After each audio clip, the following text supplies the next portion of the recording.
What's going down, my MMA Boxing Addicts family? We're getting straight into it. I'm not here to waste your goddamn time. I'm here to make you guys some money and give you guys my best predictions, my best bets when it comes to the first card of the UFC Paramount Plus deal taking place January 24th. Main event, Paddy Pimblett versus Justin Gaethje. Starting off with Ty Miller versus Adam Fugitt.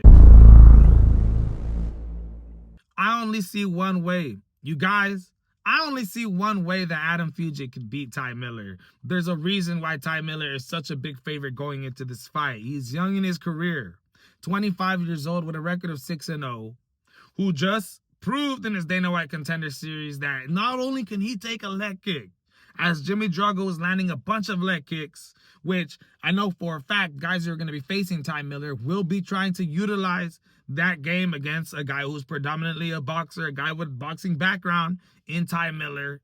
But Adam Fugitt, yes, he can kick the legs. Yes, he throws leg kicks. Adam Fugitt has only fought 2 times in the last 2.5 years.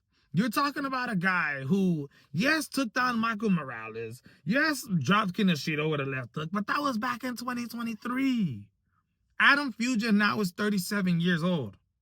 And I'm telling you like this, Adam Fugitt with a record of 10-5, 2-3 in the UFC, if he even tries to strike with a guy like Ty Miller, whose boxing is absolutely amazing, keeps his hands up, great jab, great 1-2, can use his distance, uses his reach, has a great chin, and can take a leg kick, Ty Miller is going to knock Adam Fugitt out. That's a fact. If Adam tries to strike with this guy, 37-year-old Adam versus 25-year-old Ty Miller, it's over. Therefore, I got Ty Miller winning this fight. If Adam Fugitt wants to win this fight, he needs to be able to secure the takedowns. Take him down in round 1, hold him there. Take him down in round 2, hold him there. Take him down in round 3, hold him there without getting tired.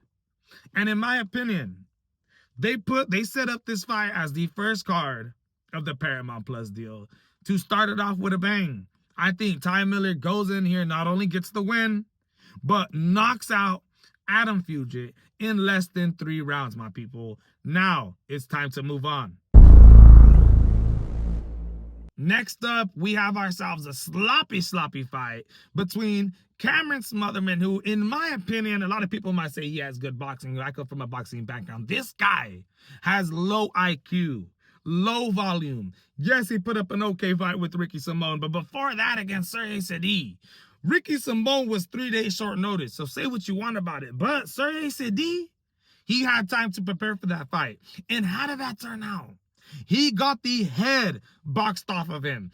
I said, dude, this guy does not know how to use his jab.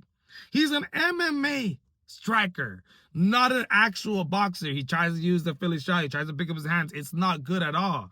You have low IQ, doesn't know how to use his jab, doesn't know how to use the feint. Footwork is horrible. Isn't, utilizing every single thing that he can. His shot selection isn't the best. And yes, he's 28 years old with a record of 12-6, 1-2 in the UFC. Ricky Tucios is, season 29 Ultimate Fighter winner. Always been a sloppy fighter. Is exciting. Don't get me wrong. I like the karate style. I like every attack when he throws his kicks and he's like, hoo-yah, hoo-yah. But in my opinion, he's only been getting worse. And when you look at his 2 wins in the UFC, Brady Heinstein, where he won the season 29 Ultimate Fighter winner, and Kevin Navidad. Kevin Navidad, I mean, come on, bro. This was a fight that he got dropped in round 2 and in round 3, right? Was dropped 2 times. So I look at this matchup and I tell myself, there is no way that I could trust any one of these fighters. This is a fight that I am staying away from. If I was you, I would too. But if I had to pick a fighter to win this fight, Cameron Smotherman, yes, has the better boxing. Should be able to come in here and catch Ricky Tucios with that 1-2, 1-2-3. But I'm not going to be surprised if Ricky comes late in round 2 and in round 3 and starts to pick up the volume, starts to pick up the pressure, and even it just starts dominating Cameron Smotherman. I honestly think this is going to be a great fight. Cameron Smotherman should be able to get the win, but I think it's going to be an amazing fight that I would stay away from. Now, moving on to Josh Hoke and Denzel Freeman. If you're thinking about picking Denzel Freeman, I'm telling you right now, don't do it. Josh Hockett is guaranteed to win this fight. I'm telling you right now, Denzel Freeman's wrestling ain't even close to as good as Josh Hockett's wrestling. I know Josh Hockett. I've seen him wrestle in front of my eyes right here in Clovis. He's wrestled my cousin before. This is a guy who I've seen play at the Fresno State Stadium for the Fresno State Bulldog football team. I've seen this guy wrestle at Fresno State. I've seen this guy take fifth in the 2019 NCAA tournament. There is no way that Josh Hockett is going to come in here and lose to somebody like Denzel Freeman. Yes, I understand Denzel Freeman is also a two-time state champion in his high school wrestling, went to wrestle in college, but that was at the University of Cumberland. However the goddamn name you say it. Look it. There is no way Josh Hockett loses this fight. He's going to take down Denzel Freeman and ground and pound him to death. It ain't going to be easy. If I'm you, one of my locks of the week leading up into UFC 324 is Josh Hockett, the All-American. I got him winning this fight in less than 3 rounds. That's a fact, my friends. If you don't take him on the money line, Josh Hockett on the money line is not that bad. He is going to win this fight. That's all I got to say about that easy breakdown. Let's move on. Next up, we got Michael Johnson. Next up, we got Michael Johnson, the Menace, taking on Alexander Hernandez, the Great Ape. Honestly, bro, at 39 years old, I did not expect Michael Johnson, who's been fighting in the UFC since 2010, right? Being a guy who introduced Justin Gaethje to the UFC back in 2016 to right now in 2026, being part of this Paramount Plus event, having a record in the UFC of 16 wins with 15 losses, having an overall record of 24 wins and 19 losses. This is an OG in the sport. And in his last 3 fights, and you could say in his last 7 fights, a guy was 5-2 in his last 7 fights, but his last 3 fights specifically, my goodness, the 1-2, the left hand from the southpaw position, Michael Johnson has slowed it down a little bit, just like Justin Gaethje, compared from Justin Gaethje versus Dustin Poirier, the first fight, to Justin Gaethje versus Dustin Poirier, the second fight. 2 completely different fighters. Over time, they've learned that relentlessness, craziness could end up getting you knocked out. Michael Johnson felt that against Justin Gaethje himself. And recently in his last couple of fights, I feel like Michael Johnson has really slowed it down, has gotten a lot better. And I think Michael Johnson has, at 39 years old, once again, uplifted his career. Now, I don't know if that means he's going to win due to his chin, because at the end of the day, we can't forget about his last loss, which is in 2023, where he got absolutely KO'd by Diego Ferreira. Diego Ferreira's come back after 2 years out of the freaking cage. And we can't forget about the Josh Emmett KO. We can't forget about the Justin Gaethje KO. This guy has fought everybody.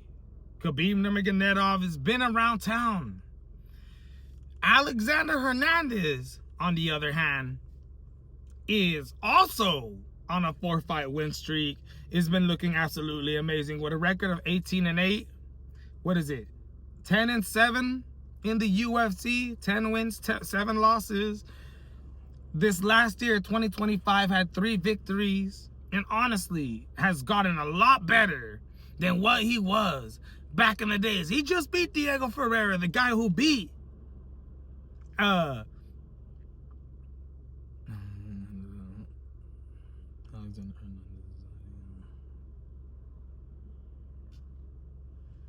Michael Johnson. So Michael Johnson, but at the same time, those are 2 different Diego Ferreiras. But Alexander Hernandez recently has really gotten great footwork. The way he moves around the ring. The Kurt Holloway fight showed me how tough he was. The takedowns in the 3rd round showed me how, if it's a close fight and he really needs to secure this last round, he could do it. He showed me that he could still take a punch, has a chin. And not only that, But since that fight, I felt like he's been getting better and better every single fight. His last 2 fights, Diego Ferreira, the way he's been luring these guys in, moving around the ring, using that outside work, using that 1-2, boom, boom, being explosive, also having takedowns, having a mixture of everything, training at Factory X. I think Alexander Hernandez is going to beat Michael Johnson this weekend. I think Michael Johnson definitely has the potential to win this fight, but at 39 years old, I think Alexander Hernandez now possesses the skills to be able to, fight his fight, try to learn Michael Johnson and catch him reaching and catch that chin. I feel like his chin is always questionable. We know Michael Johnson, if he gets clipped, he's out of there. So I will be picking Alexander Hernandez to win that fight, my friends. Let's move on. Next up, Charles Johnson versus Alex Perez, a fighter that I've criticized many, many times before. A guy who's 1-5 in his last 6 fights, 7-6 in the UFC. A dude who's about 40 minutes away from where I live, where he grew up. When I was in high school, he was a popular guy, big name, with a record of 25-10. Look at this point, Alex Perez is fighting for his goddamn career. And that's a fact. The dude is 1-5 in his last 6 fights. And there's just no way that you could ever think about putting your money on him. I put my money on Tatsuro Taira to beat this guy. We all seen how that happened. I put my money on Asu Amabayev, and you guys all see what happened. If you guys put your money on the fighter that was going against him at 5 out of the 6 times, you would have won. There's no way you can rely on this guy to win. Look at his goddamn resume. All the canceled events that he's been part of. I've always been big on Alex Perez not being a good fighter. Now, at the end of the day, the losses are to top-level fighters. When you think about it, you got Asu Amabayev, Tatsuro Taira, Alexander Pantoja, Davidson Figueroa, Muhammad Makayev, right? All guys that are on the top level before Muhammad Makayev even got released from the UFC. He was an undefeated fighter, top prospect. I thought Muhammad Makayev was going to go in there and finish him. He didn't. Alex Perez actually survived. But Charles Johnson, who's 5-1 in his last 6 fights, who's knocked out Joshua Van, just knocked out Loner Kavanaugh, who was his prospect, 9-0 coming in here with all the hype, got shut down. Charles Johnson, a phenom. I love the way this guy fights. He comes in there, ferociousness, got the hair on the back of his head, not on the top, got the beard, but not on the top, got it on the back. But it stands out. I absolutely love it. Look at stylistically, if Alex Perez can come into this fight the way he did against Tatsuro Taira, in the first round, with volume, forward pressure, and combinations going to the body like he was doing against Tatsuro Taira, if he can do that and pick up the volume, he can catch Charles Johnson and possibly squeak out a few rounds. But I know, and watching throughout the career of Alex Perez, that sometimes he's gun shy. Sometimes you got to bring him into a fight to be able to throw the punches. Sometimes he's just not doing enough. And I think against a guy like Charles Johnson, who's on, not the win streak that he's on, because he did just lose the second fight before his last one, but being 5-1 in his last 6 fights, this guy has all the momentum, in my opinion. I think Charles Johnson is going to box the head off of Alex Perez. Gonna use that distance, gonna use that cage, his takedown defense. Alex Perez, if he wants to win this fight, he needs to get the takedowns. Or go in there Mexican style and throw combinations and volume. He can clip Charles Johnson, try to cut off the ring. It's possible. Utilize those leg kicks. Alex Perez has good leg kicks. And if he could figure out how to use those against a mover fighter with great footwork like Charles Johnson, then he'll be able to win that fight. But at the end of the day, I got to pick one fighter. And like I said, I'll never pick Alex Perez to win in another UFC fight. Maybe he'll prove me wrong this time, but being 1-5-6 in his last fights, I'm picking Charles Johnson to win that fight, my people. Let's move on. Next up, when it comes to this fight, the same thing. I'm going to have to go with the person that I can trust more. Don't get me wrong. Nikita Krylov has a little chance against Modestas Bukauskas if he's able to land a big haymaker or just show us something that he hasn't showed us in a long time, since 2023, because in 2025, Nikita Krylov has had an absolutely horrible year, and I'm talking about horrible. Getting knocked out by Dominic Reyes with that left straight hand. He's just walking into punches. This dude's just walking into punches like he did against Bogdan Guskov. Horrible, horrible striking. I know he has, accolades in karate, jiu-jitsu, all this, But at the end of the day, his last 2 fights, he hasn't shown nothing. It has been horrible. This dude has horrible head movement. He knows how to move his head back. He has a little pullback, but he can't move his head inside the, when they're inside the pocket. And both of his last fight, against Bogdan Guskov, he ran into a right hand multiple times. I'm going to have to pick Modestas Bukauskas in this fight, who has showed me that he is way more trustworthy, being 6-1 in the UFC on a 4-fight win streak, looking great. I know the Ian Kudalaba fight could have went Ian's way, but at the end of the day, I mean, come on, dude. He didn't get knocked out. It wasn't the worst performance, and I think he has showed us before that he has good boxing. It's just a matter of him letting his hands go. We've seen in his last fight against Paul Craig, he retired him. Elbows before the first round ended, put him to death. I think Bukauskas is going to come in here and get it done against Nikita Krylov, my friend. It's going to be a good fight, an action-packed one. I don't see it going the distance at all. I don't even think I see this fight going 2 rounds. I think it's going to go under 2 rounds. So let me know what you guys think as we continue to move on to the UFC 324 prediction. Next up, Arteba Gautier. I'm telling you guys right now, there is no way Andre Pulev is going to have any chance to be able to beat Gautier, the Cameroonian, 9-1, coming into this fight, 3-0 in the UFC, just absolutely ridiculous, is going to knock out Andre Pulev in less than 3 rounds, mark my words. Andre, the Russian, he's only fought 2 times in the UFC. This is going to be his 3rd fight. His last fight is coming off a win over Nick Klein. Great body shot. Followed it up with some great punches. Finished him. Before that, had a tough fight against Christian Leroy Duncan. CLD has had an absolutely ridiculous year in 2025, though, when you look at what he's been doing. At the end of the day, I have no confidence that Andre Pulev is going to win this fight. If he has a chance, he's going to have to fight on the back foot.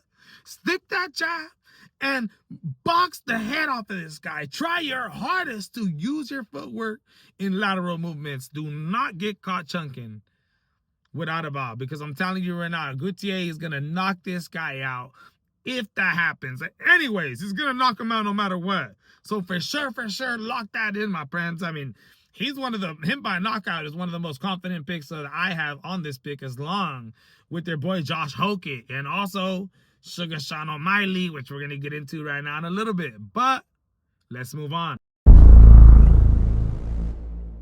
Next up, and to finish off the prelims, finally, we got a great matchup between a 2-time flyweight world champion, Deiveson Figueiredo, who's coming off a great win over Montel Jackson, where he was the underdog going into that fight.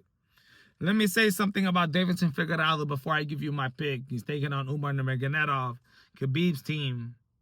Before I get into that, I would just like to say Deiveson Figueiredo, I absolutely love this guy. I'm a big Brandon Moreno fan, and without Deiveson Figueiredo, I don't think, Brandon Moreno, possibly his life could have never went the way that it went. Maybe if somebody else was champion, maybe Brandon Moreno never becomes champion. Who knows? It's the same thing the way I look at Marquez and Pacquiao. Yes, Marquez knocked out Pacquiao in the 4th fight. I'm a huge Pacquiao fan. Yes, he did that. I was mad. But I truly respect the fact that he's part of his legacy, and without him, that legacy would never be alive. Without Deiveson Figueiredo, Figgy, the Brandon Moreno becoming a world champion, the first Mexican-born world champion, never lives, and he's part of that legacy. So I absolutely love this guy. He's a 2-time flyweight world champion, decided to move up to the bantamweight, beat a couple guys, Rob Font, Cody Garbrandt, Marlon Cheeto Vera, before finally suffering the first 2 losses in his bantamweight run against Peter Yan and Corey Sandhagen. Now, like I said, he's coming off that underdog win against Montel Jackson. He's had an okay run in this bantamweight division, but it just seems like he's past his prime. And even though he's a 2-time flyweight world champion, he still puts on great fights with these guys. You know, the Peter Yan fight was exciting. He still has that big right hand. Umar Nurmagomedov has just, you know, his only loss in the UFC was against Merab Dvalishvili. His only loss in his career was against Merab Dvalishvili. This guy is trained by Islam Makhachev and Khabib Nurmagomedov, cousins with Khabib Nurmagomedov, grew up with, you know, Khabib Nurmagomedov's father, is a relentless wrestler. I see if Davidson Figueiredo can stop some of the takedowns, it'll be a great fight standing up-wise, because Umar Nurmagomedov actually is a pretty good striker. Yes, his wrestling is probably the best thing about him, but his leg kicks, the way he uses his footwork. Don't sleep on Umar Nurmagomedov's striking. Now, do I think he's going to be able to take down Davidson Figueiredo? Yes, I do. I'm not going to sit here and lie.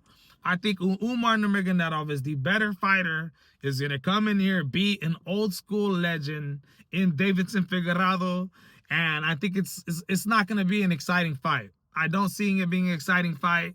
If Umar Nurmagomedov is able to take him down, just control him there, we're going to see how it all plays out. But at the end of the day, if Davidson Figueiredo stops the takedowns, this could be an exciting fight, because low-key Davidson Figueiredo always be getting in bangers, bro. And this actually can turn out to be exciting, depending on what type of Umar Nurmagomedov is going to come, my friend. So at the end of the day, I got Umar winning that fight, but it's going to be a great one. And I hope Davidson Figueiredo can at least, you know, give us some excitement, my people, as we head into the main event predictions, my people. Let's go. Next up, to start us off for these main event predictions, I got Gene Silva. Easy win against Arnold Allen. Yes, easy win. I know that sounds crazy to you, but honestly, Arnold Allen I know he's coming off a win against Giga Chikadze back in July of 2024. Hasn't fought in a couple months.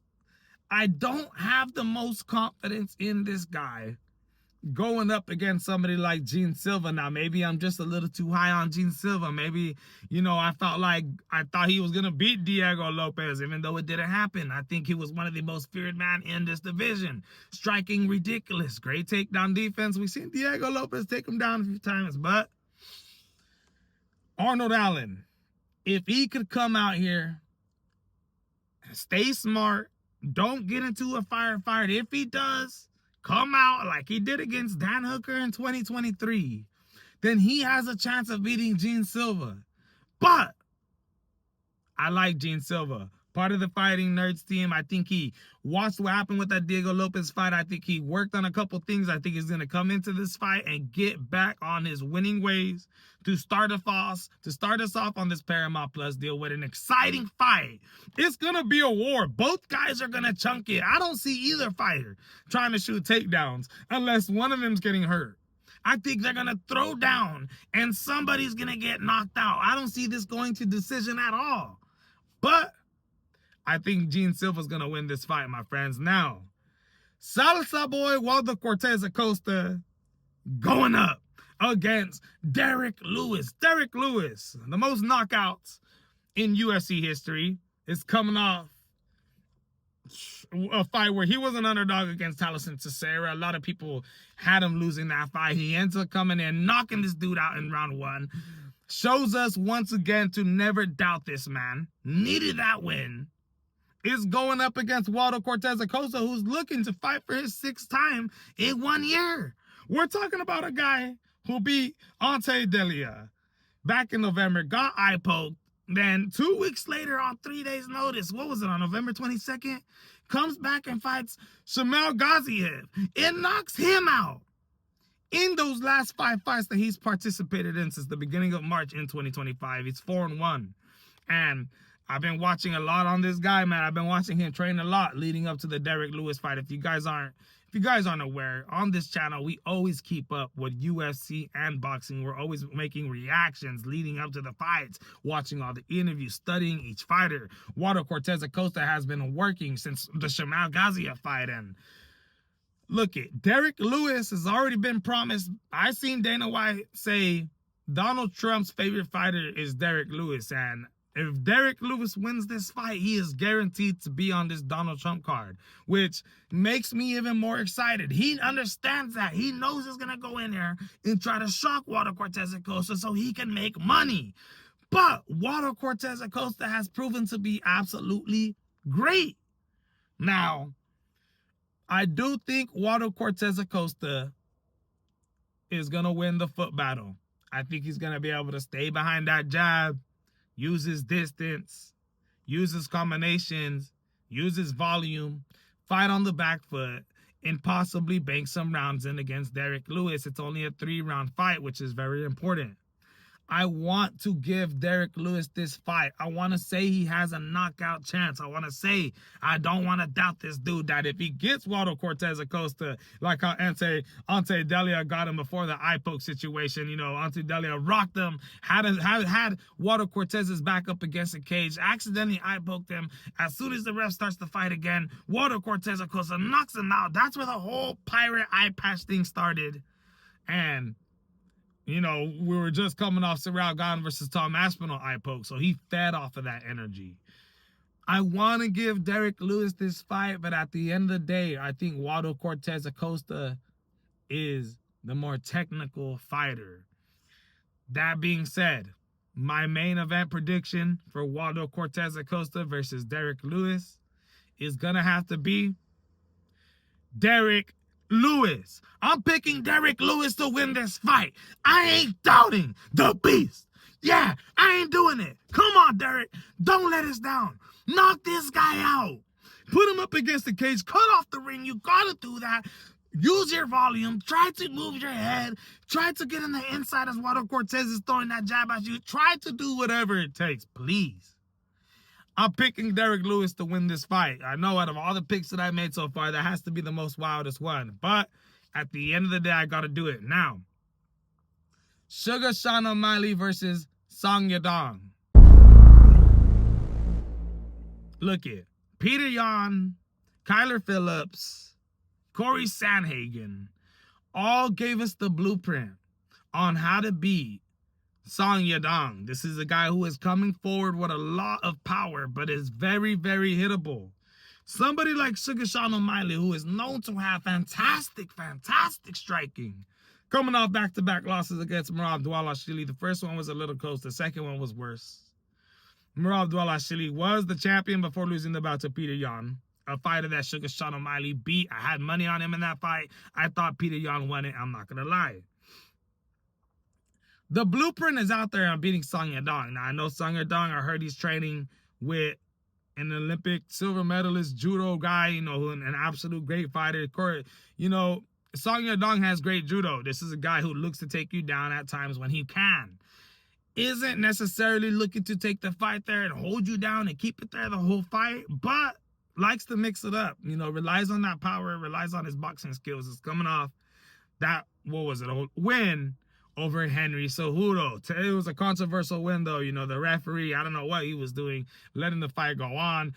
It is what it is. I poke Henry Cejudo, couldn't see. Now, in this fight, I see Sugar Sean O'Malley sticking behind a jab, using his footwork, using his lateral movements. This is the first time that Sugar Sean O'Malley has his back up against the wall. He's coming off 2 back-to-back losses. The last one wasn't that good, you know.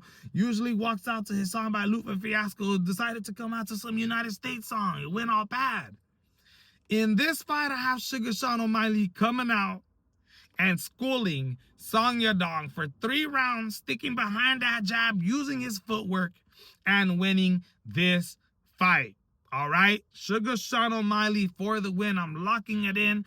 Sugar Sean O'Malley is one of those guys that I always put my money on since the day that he started in the UFC. It finally ran out of juice when he went up against Merab. That being said, somebody that I always sticked and put my juice on that has won me money every single time he's fought, Paddy Pimblett. going up against Justin Gaethje. Who am I gonna pick? Justin Gaethje, who started his career in 2016 against Michael Johnson? Huh? Are we talking about a guy who has only lost, what, 5 times in his career? We're talking about to guys like Khabib Nurmagomedov. You're talking about guys like Charles Oliveira, Max Holloway, Eddie Alvarez, Dustin Poirier. Some of the best fighters to ever step into that octagon. Justin Gaethje's coming off that Rafael Fiziev win where he looked the best he's ever looked. I'm going to be honest with you guys. Look, since the first Dustin Poirier fight, which was what, his 3rd fight in the UFC, he was a reckless machine, striking, just going crazy, putting on some of the best fights, going for it. Had some great knockouts, but also had some bad losses. Now, since then, we've seen in the Dustin Poirier 2nd fight, which was, what, 4 fights ago, he looked a lot better. He's really cleaned up his game. He's really more, he's a little bit more stylistically better. He fights not so aggressively, but still with aggression, still has a lot of power, but is trying to do it skillfully now. Now, against a guy like Paddy Pimblett, look it. I understand Justin Gaethje has the better resume, has fought the better fighters, has lost to only some of the greatest fighters in the world. But like I said, I read that Sugar Sean O'Malley run all the way till he lost against Marab. And I have been doing that with Paddy Pimblett. Even against Jared Gordon, where a fight that I lost, I was sitting there like, oh, I lost my money. And they gave it a Paddy. You're not only going to beat this guy in a fight, but with the goddamn judges. I'm picking Paddy Pimblett to win this fight. So far in his UFC career, every single time that we thought he was going to have a tough fight, oh, Bobby Green's going to be his tough fight, oh, Michael Chandler's going to be his toughest fight, he has always risen to the level and always showed us nothing but progression in this sport. Now, going up against Justin Gaethje, it's once again, this is the toughest fight of his career. This is going to be the hardest fight. Don't be surprised if Paddy Pimblett makes us look easy, my people. I'm picking Paddy Pimblett to win this fight. I don't think it's going to go to decision. I think Paddy's either going to knock him out, ground and pound, or submit him. But I'm picking Paddy the Baddy to win this fight. And that is my UFC 324 predictions by the MMA Boxing Addicts channel. I know it was pretty fast, but hey, do what you got to do with it. Lock it in. Josh Hokett is the lock of the week. I think this is a guaranteed win. I think Sugar Sean O'Malley's going to win. I think Gene Silva is a guaranteed win. And the Paddy, I don't know if it's guaranteed, but I goddamn am putting my money on him, and I'm hoping he wins this fight, man. It's going to be an absolutely great one. This is the MMA Boxing Addicts channel. Let me know what you think, and I'm out.